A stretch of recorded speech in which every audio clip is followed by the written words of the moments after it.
Ito yung common na problema kapag walang welded wire or galvanized welded wire yung inyong bubong na nilalagyan nyo po ng insulation. So, para maiwasan po yung ganitong sitwasyon or ganitong problema at hindi basta lumundo ang inyong insulation na idinidikit nyo po sa inyong bubong, kailangan lagyan nyo po siya ng galvanized welded wire. Ang height po nito, ang available is 3 feet and 4 feet. At ang butas naman niya is half hole and number 1 inch. So usually ang ginagamit po is 1 by 1. So ganun po ang sistema para hindi siya agad lumundo at hindi agad mapunit. So lagyan nyo siya ng galvanized na welded wire. Ang kanyang kapal naman, yung thickness niya, matutupin nyo naman siya. Medyo malambot naman po siya. Para meron kayong idea, yung mga GI wire po na nabibili sa mga hardware store or alambre. Ang dalawang klase lang po yung kanyang gauge, which is number 18 and number 16.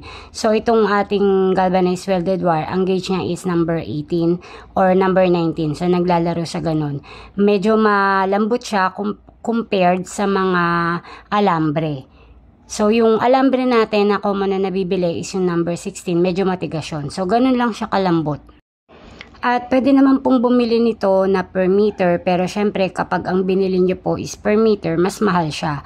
So, ang isang rolyo, ang coverage area niya is 22 meters.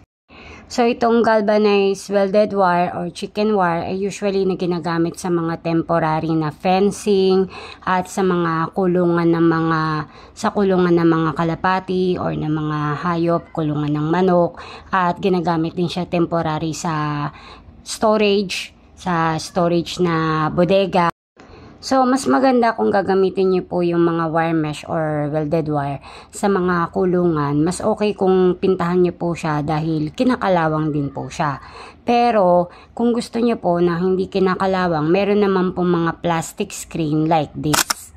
So, ito namang plastic screen, ang mga available na sukat, yung mga holes is number 1, 1/2, 1/4, 1/8, 1/16, 3/4, 3/8, and 5/8. So, 8 na klase po yung mga sukat po ng mga plastic screen at yung available na color naman is green and black at yung height naman is 3 feet and then meron din pong 4 feet. Usually, ginagamit po siya sa ilalim ng gate kapag gusto niyo pong takpan yung ilalim ng gate para hindi makapasok yung pusa at ginagamit din siya sa mga kulungan ng mga hayop, ng kalapate, ng ibon. Ginagamit din po siya sa mga temporary po na bako